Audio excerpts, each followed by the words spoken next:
Hello, today I'm gonna show you how to reset app preferences on iOS.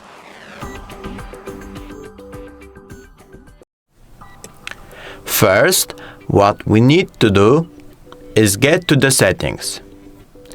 They should be on your main screen, but if you can't find it here, all you need to do is go all the way to the right, then click on App Library, then just write settings and open them up.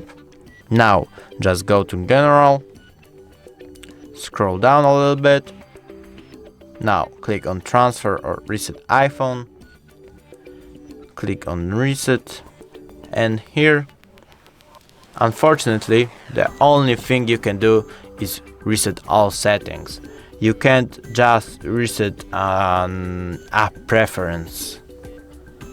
I hope I helped you.